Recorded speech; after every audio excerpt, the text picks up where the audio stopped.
Queremos cumprimentar a todos que estão nos assistindo com a graça e com a paz do nosso Senhor e Salvador Jesus Cristo.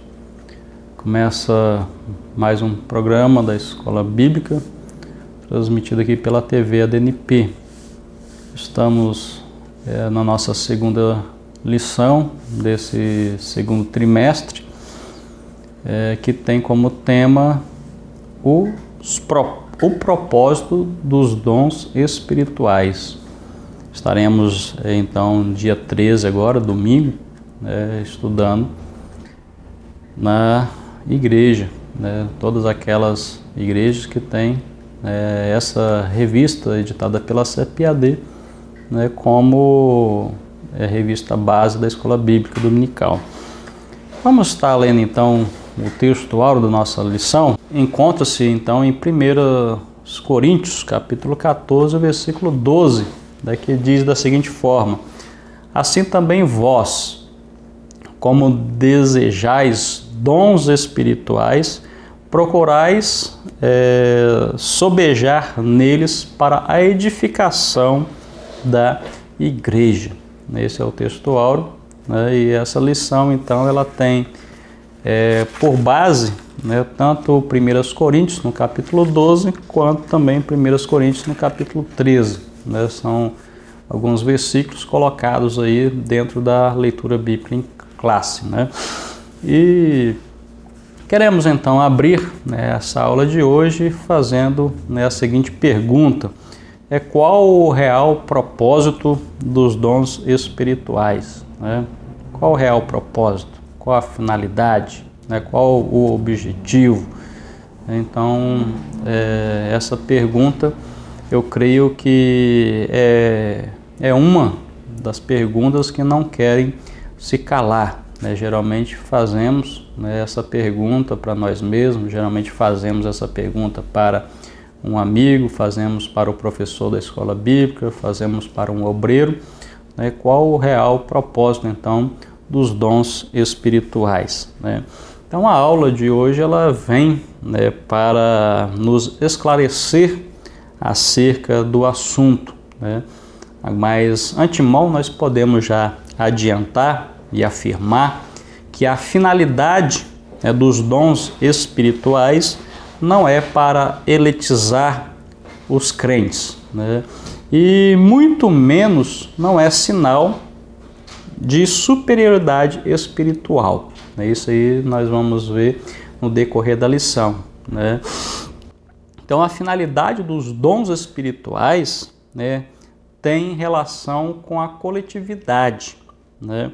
Então os dons espirituais existem em função do benefício de toda a igreja. Então é para edificar a igreja do Senhor. Então por esta razão é que a palavra do apóstolo Paulo é bem inclusiva, ele dizendo até que todos cheguemos à unidade da fé.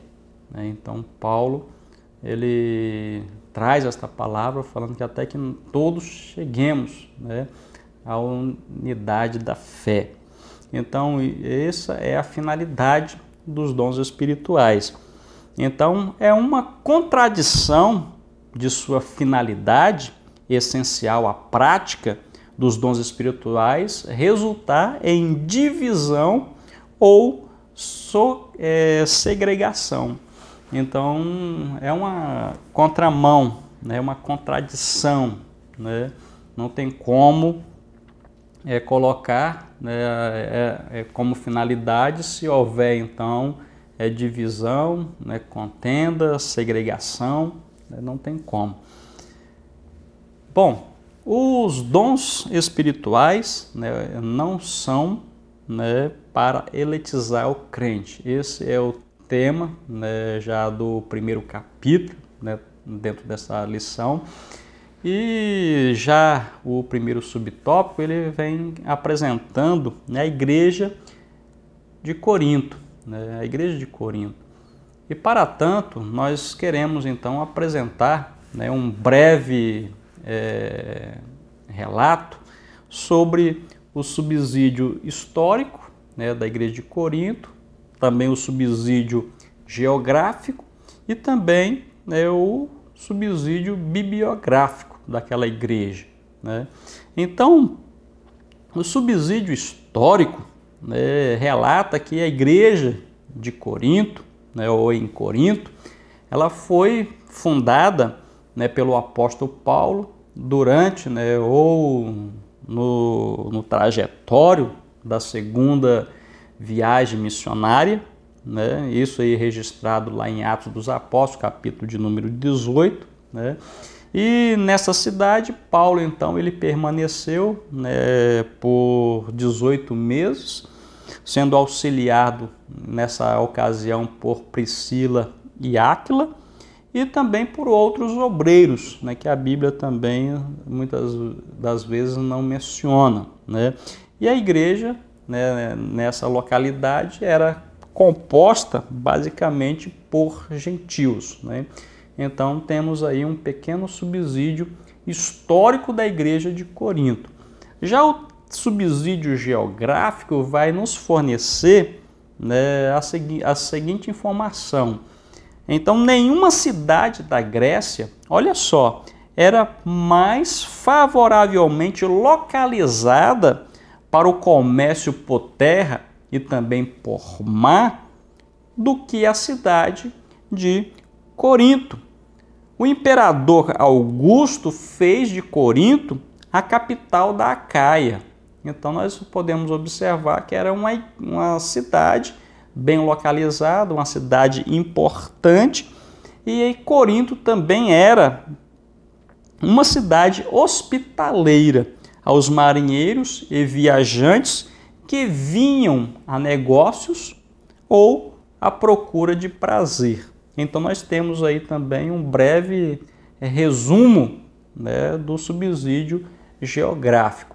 Agora já o subsídio bíblico, né, bibliográfico, ele vem nos fornecendo a seguinte informação, que a primeira epístola aos Coríntios ela foi escrita por volta do ano 555 depois de Cristo em Éfeso. Quando Paulo estava em Éfeso, ele escreveu esta carta. O apóstolo Paulo, né, Paulo, ao saber dos problemas, né, que estavam acontecendo em Corinto, escreveu a carta então para solucionar os problemas daquela igreja, bem como para responder algumas perguntas sobre diversos assuntos, né? Então nós observamos aí um pequeno relato sobre o subsídio biográfico, né, daquela igreja em Corinto. A igreja, uma igreja de muitos dons, mas carnal, é o segundo subtópico, né, desse primeiro capítulo. Então fazemos mais uma pergunta: quais eram os principais problemas da igreja em Corinto? Quais eram, né? Então Paulo, ele foi motivado a escrever a primeira epístola aos Coríntios depois de receber relatórios sobre os problemas de ordem espiritual que estavam acontecendo naquela igreja. Quando abrimos a Bíblia Sagrada, em 1 Coríntios, capítulo 1 e o versículo 11, nós vamos encontrar essa justificativa. Porque a respeito de vós, isso Paulo falando, irmãos meus, me foi comunicado pelos da família de Cloé que há contendas entre vós. Então nós podemos observar que esse versículo é a justificativa que Paulo, então, ele descorre, né, toda a sua carta voltada, né, para aquela igreja. E nós podemos ver alguns problemas que estavam acontecendo em Corinto. Por exemplo, divisões na igreja, carnalidade e imaturidade espiritual, imoralidade sexual, associações, né, com crentes imorais. Podemos ainda ver litígio entre irmãos, dissensões na ceia do Senhor e também desordem no culto. Todos esses probleminhas nós observamos dentro de Corinto, e que Paulo então usa, né, ali a sua carta, né, para apontar esses problemas e também solucioná-los, né, sarar aquela igreja. Então, apesar de haver a manifestação dos dons espirituais naquela igreja, havia também muito partidarismo, né? Havia muita contenda, muitas dissensões, de maneira que os cristãos em Corinto foram taxados de crentes carnais. Então, tudo porque o mundanismo, ou seja, a carnalidade da cidade, havia se introduzido na igreja. Era importante que a igreja entrasse em Corinto, mas não que Corinto entrasse na igreja. Bom, vamos caminhar aqui. O terceiro subtópico da aula vem falando sobre o dom não é sinal de superioridade espiritual. Foi o que nós já até falamos, já abordamos logo na introdução, né? Então aprendemos com o exemplo da igreja de Corinto que as manifestações espirituais na igreja não são propriamente indicadoras de seriedade, não são propriamente indicadoras de espiritualidade e muito menos de santidade. Os dons não são garantia de espiritualidade genuína. Então nós vamos observar, né, que Jesus, ele falando, né, e Mateus escreveu, né, no evangelho que carrega o seu nome, que muitos, né, chegarão até Jesus e dirão, né, não profetizamos nós em teu nome? Então eles afirmam ter profetizado ou pregado em nome de Cristo e feito ainda muitos milagres, né? Mas Jesus então lhe arrancará a pele de ovelha e exporá então o lobo voraz, né? E dirá: nunca vos conheci. Olha só, nunca me fui pessoalmente conhecido de vós. Isso é, no conhecimento experimental, né? Então o dom não é sinal de superioridade espiritual, né? Isso nós temos aprendido até de forma errada, né? Muitos até se taxam dessa forma, mas nós aprendemos aqui com o exemplo da igreja de Corinto que as coisas não são bem assim. O segundo capítulo da lição, então, vem tratando, edificando a si mesmo e os outros. Bom, primeiramente, edificando a si mesmo.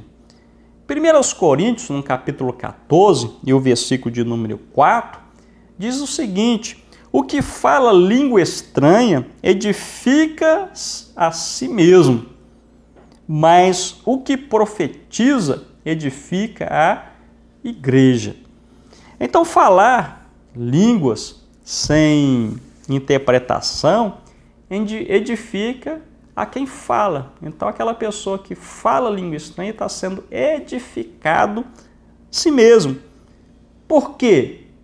Porque coloca a pessoa em comunhão direta com Deus por meio do Espírito Santo, né? Isso ultrapassando a capacidade da mente. Olha só.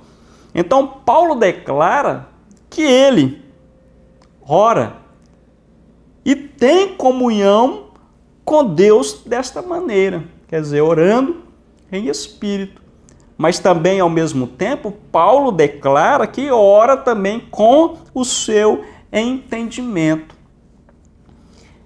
É um aspecto, então, muito interessante dos propósitos, né, dos dons espirituais, né? O membro da igreja, em particular, precisa ser edificado, né? Ele deve ser edificado para que a coletividade, né, a igreja, também o seja.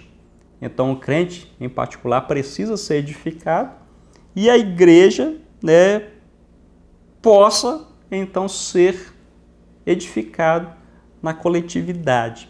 Olha só, não pode haver igreja edificada se os membros não tiverem edificação espiritual. Isto é uma verdade, né?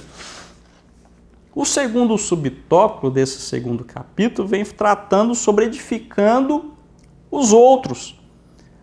O grande teste da contribuição, né, que os nossos dons espirituais podem fazer à igreja é o teste da edificação.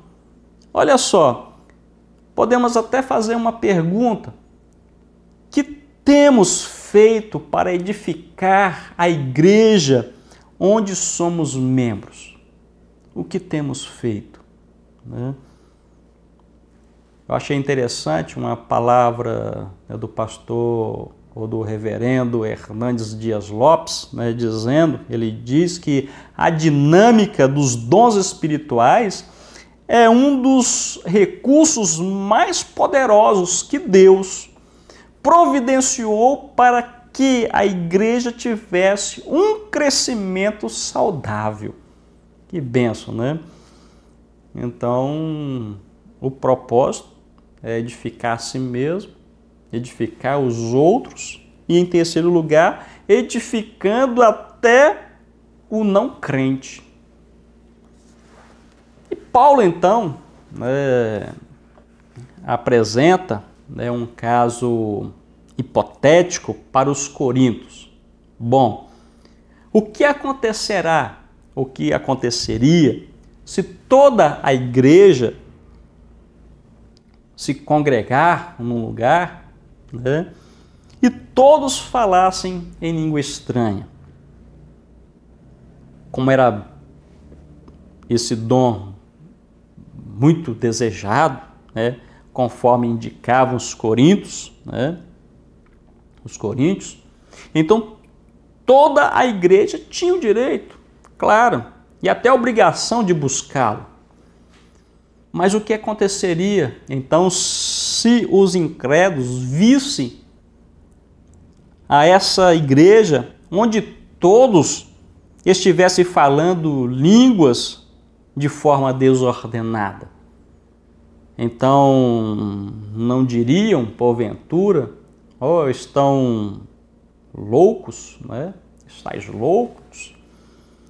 Paulo não estava, então, preocupado com as pesquisas de popularidade eclesiástica, né? Paulo também não estava ajustando a mensagem do evangelho para conformá-lo ao molde da opinião pública. Não. O apóstolo entendia que a tarefa da igreja era atrair os incrédulos e conquistá-los para Cristo, né? Então ele estava alarmado com o fato de que, ao invés de atrair nessas pessoas, de ajudar a converter os pecadores, o ato então de falar línguas de forma desordenada poderia despertar somente o escárnio e o desprezo então dos descrentes. Então Paulo estava dando uma palavra para a igreja para que houvesse então um equilíbrio, que houvesse então uma ordem, né, para que pudesse então os incrédulos ver, né, que os crentes estavam sendo edificados e eles também seriam edificados, né, através de palavras de entendimento para eles. Já o terceiro capítulo, né, desta lição vem falando edificar todo o corpo de Cristo. Primeiramente, ele vem falando sobre os dons na igreja. Os dons espirituais são recebidos através do Espírito Santo para a igreja de Cristo possa suprir, né, para que a igreja de Cristo então possa ser suprida as necessidades, as suas necessidades, né? Então todos os membros do corpo de Cristo recebeu algum dom.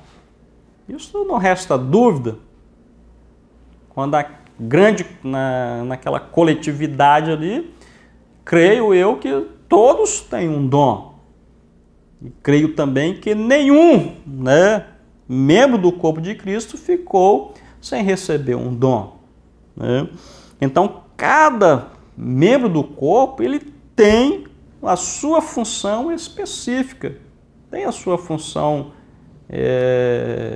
que fora, então, determinada pelo Senhor, né? Então, cada membro, ele precisa exercer o seu papel para que o corpo possa crescer, então, de forma saudável.